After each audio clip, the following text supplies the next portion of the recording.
नमस्कार, मैं हूं भुवनेश सेंगर। आप देख रहे हैं मुंबई मेट्रो। महाराष्ट्र में कोरोना से मरने वालों की संख्या 8,000 के पार हो गई। आज 5,537 नए केस आए, जिसके बाद महाराष्ट्र में कोरोना के केस 1,80,000 के पार हो गए। इनमें एक्टिव केस 79,075 है। मुंबई में पिछले 24 घंटे में कोरोना से 75 मरीजों की मौत हुई और 1,487 नए केस आए। आज मुख्यमंत्री उद्धव ठाकरे ने सोलापुर के पंढरपुर में भगवान विट्ठल की महापूजा की। महाराष्ट्र में आज घरों में आषाढ़ी एकादशी की पूजा होती है। पंढरपुर में हर साल इस दिन राज्य के सीएम पूजा करते हैं, परंपरा है। उद्धव ठाकरे के साथ उनकी पत्नी रश्मि ठाकरे और बेटे आदित्य ठाकरे भी थे। कोरोना के चलते इस बार ये उत्सव बहुत ही सादगी से मनाया गया। वैसे पंढरपुर यात्रा में लाखों भक्त शामिल होते हैं, जिन्हें वारकारी कहते हैं। लालबाग के राजा के इस साल दर्शन नहीं हो पाएंगे। लालबाग के राजा के गणपति मंडल ने कोरोना महामारी के चलते पंडाल नहीं लगाने का फैसला किया है। 22 अगस्त से गणेशोत्सव शुरू हो रहा है। कौन भूल सकता है इन तस्वीरों को। हर साल मुंबई दिल खोलकर लालबाग का स्वागत करती है। बप्पा के स्वागत में पूरा बॉलीवुड उमड़ता है। लाखों की भीड़ अपने गणपति के द्वार पर पहुंचती है आशीर्वाद लेने। पूरे 10 दिनों तक गणपति के स्वागत में उमड़ पड़ती है मुंबई। पूरी धूमधाम और उत्साह के साथ लालबाग के राजा का गुणगान होता है। लेकिन इस बार लालबाग के राजा के दर्शन नहीं होंगे। वो भव्य पंडाल नहीं सजेगा, ना तो बाप्पा की ऊंची मूर्ति होगी और ना ही वो चकाचौंध। कोरोना के संकट ने मुंबई को बेहाल कर रखा है। खतरा बेहिसाब है। इसी वजह से हर साल होने वाले भव्य आयोजन को इस बार टालने का फैसला किया गया है।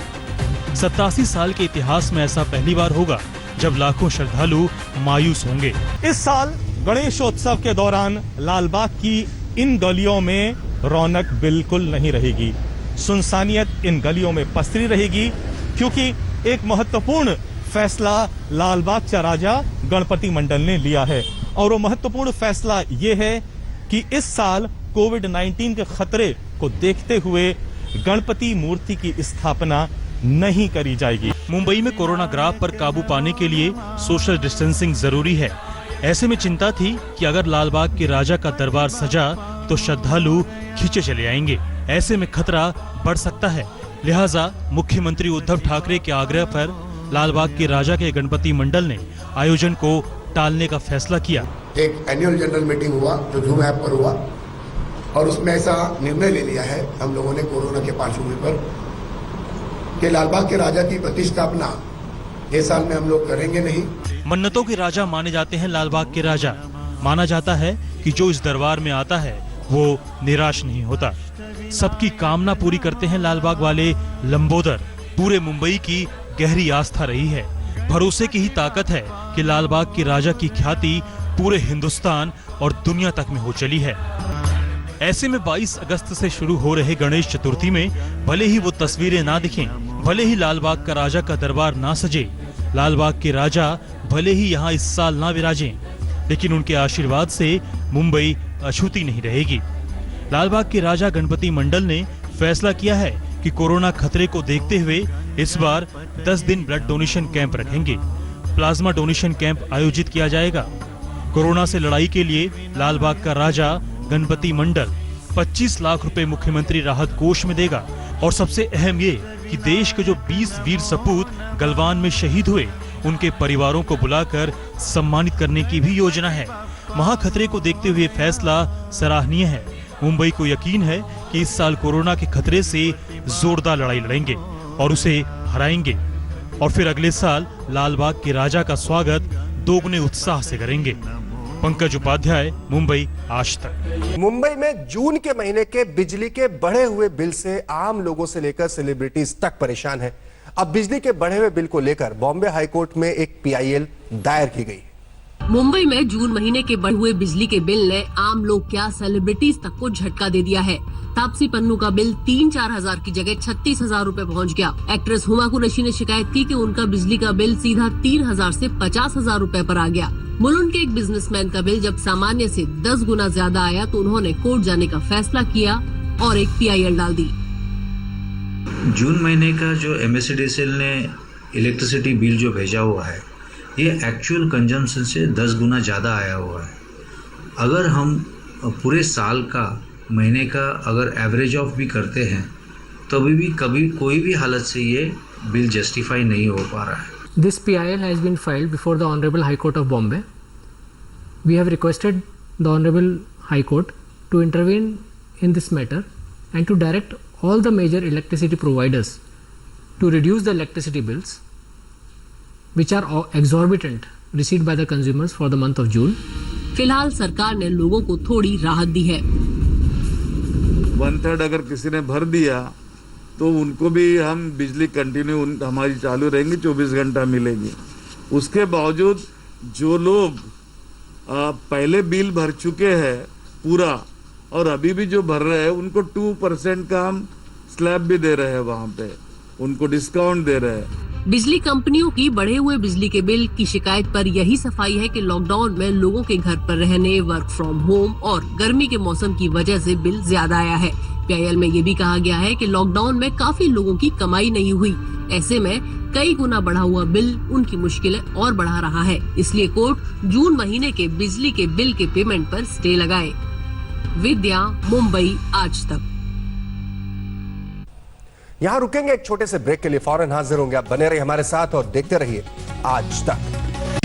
योगी सरकार बड़े दावे कर रही है कि महाराष्ट्र से जो भी मजदूर कोरोना की वजह से लौट कर आए हैं उन्हें दोबारा वापस महाराष्ट्र जाने की जरूरत नहीं होगी, पर मुंबई आने वाली ट्रेनें कुछ और ही कहानी कह रही है। मुंबई में कोरोना कम नहीं हुआ है, पर मजदूरों की वापसी शुरू हो गई है। कोरोना से बचने के लिए गए थे, लेकिन गांव में जाके बस खाने पीने की समस्याओं के लेकर, पैसा के लेकर, इसके लिए फिर वापस आना पड़ा। सरकार का भी नहीं मिल रहा किसी को। मुंबई आ रही ट्रेन पूरी भरी आ रही हैं। रेलवे के मुताबिक 1 जून से 25 जून के बीच मुंबई में यूपी से करीब 1,91,000, बिहार से लगभग 83,000 और पंजाब, हरियाणा, दिल्ली से मिलाकर करीब 78,000 लोग आए हैं। तो अभी कहाँ काम करोगे मुंबई में? हम नवा शिवा में जाएंगे। नवा शिवा में जाओगे? वहाँ पे काम है, लग गया? हाँ, हम लोग गाड़ी चलाते हैं। क्या बात नहीं। कैसे गए थे? जब गए थे तो हम लोग गए थे, पैदल गए थे। वहाँ पे हालत बहुत खराब है। कहाँ के हैं आप? आजमगढ़। क्या वहाँ पे लोग क्या कर रहे हैं? तो यहाँ से मुंबई से गए बैठे हैं फालतू जाके वहाँ पे। सरकार की तरफ से कुछ सुविधा? कुछ नहीं। पूरी बात बताइए। सरकार का भी नहीं मिल रहा किसी को। तो अभी यहाँ क्या काम मिल रहा है? अभी यहाँ लूम चलाएंगे, क्या करेंगे? सब लोग आने का सोच रहे हैं ना, गाड़ी फुल चल रही है ना इस समय। ज्यादातर प्रवासी मजदूर मुंबई और इससे लगे इलाकों में MIDC और पावर लूम में काम करने के लिए आ रहे हैं। महाराष्ट्र में मिशन बिगन के बाद काम धंधे शुरू हो गए हैं। हर व्यापारी जिसको अपने फैक्ट्री में जैसा जैसा उनका माल की रिक्वायरमेंट आ रही है तो उनको अब जरूरत है उन लोगों की, तो वो फोन कर रहे हैं, उनको मैसेज कर रहे हैं और उनको ये विश्वास दिला रहे हैं कि आप बम्बई आइए। बम्बई में खास करके धारावी में हमारे बीमारी भी नहीं है अब इस तरीके की, उससे डरने की जरूरत नहीं है। बाकी खाने का, रहने का और आपको आने का इंतजाम हम लोग करके देंगे, आप चिंता मत करो। मुंबई की तरफ आने वाली जो रेल गाड़ियां हैं वो फुल चल रही हैं, क्योंकि जो माइग्रेंट वर्कर्स लॉकडाउन के समय वापस गए थे वो अब काम मिलने के चलते वापस मुंबई, भिवंडी और मुंबई के आसपास के इंडस्ट्रियल एरियाज में वापस आ रहे हैं। इस वक्त हम कल्याण जंक्शन पर खड़े हैं, जहां पर उत्तर प्रदेश से एक गाड़ी आई हुई है और ये जो लोग हैं ये यात्री उस ट्रेन से उतरे हैं और ज्यादातर यहाँ पर माइग्रेंट वर्कर्स ही हैं जो लॉकडाउन के समय अपने गांव गए थे, लेकिन क्योंकि वहां पर रोजगार का कोई इंतजाम नहीं हो पाया, अब मुंबई की तरफ फिर से रुख कर रहे हैं। मजदूरों के पलायन के बाद मुख्यमंत्री उद्धव ठाकरे ने बयान दिया था कि अब भूमिपुत्रों को आगे आना होगा, पर मिशन बिगन के बाद महाराष्ट्र में छोटे, बड़े, मध्यम उद्योगों को वर्कफोर्स की कमी से जूझना पड़ रहा था। प्रवासी मजदूरों की वापसी से सबने चैन की सांस ली है। कल्याण से मुस्तफा शेख के साथ आज तक ब्यूरो। मुंबई में कोरोना के कुल केस 80,000 के करीब पहुंचने को है। कोरोना की रफ्तार को कम करने के लिए मुंबई में 15 जुलाई तक धारा 144 लगा दी गई है। मुंबई में दफ्तर, दुकान, फैक्ट्री जाने की इजाजत है। मेडिकल इमरजेंसी में घर से बाहर जाइए, पर किसी और काम से आप घर से बाहर निकले तो मुसीबत में पड़ सकते हैं। मुंबई में 1 जुलाई से 15 जुलाई तक धारा 144 लगा दी गई है, जिसके तहत कंटेनमेंट जोन के निवासी सिर्फ अपने वर्क प्लेस और मेडिकल जरूरत के लिए ही घर से बाहर जा सकते हैं। कंटेनमेंट जोन के बाहर रहने वाले मुंबईकर गैर जरूरी चीजों के लिए अपने घर से सिर्फ 2 किलोमीटर के दायरे में ही जा सकते हैं। गैर जरूरी सामान की खरीदारी, बाल कटवाने या एक्सरसाइज के लिए घर से 2 किलोमीटर के आगे ना जाएं। 2 किलोमीटर के दायरे के बाहर सिर्फ अपने वर्क प्लेस और मेडिकल इमरजेंसी के लिए ही जाएं। ये नियम तोड़ने पर सीआरपीसी के तहत केस दर्ज हो सकता है।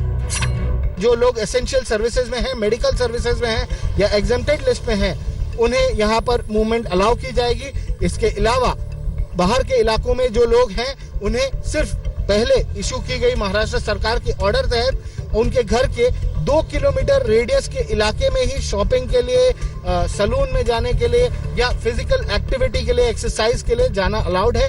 Public gatherings, public functions allowed नहीं होंगे। और जो कर्फ्यू पहले भी लागू था, रात के 9 बजे से सुबह 5 बजे तक कोई भी मूवमेंट अलाउड नहीं होगी सिटी में। मुंबई में कहीं भी एक या एक से ज्यादा लोग इकट्ठे नहीं हो सकते। पब्लिक फंक्शन की इजाजत नहीं है। मुंबई में रात 9 बजे से सुबह 5 बजे तक कर्फ्यू रहेगा। मुंबई से दिवेश सिंह के साथ आज तक ब्यूरो।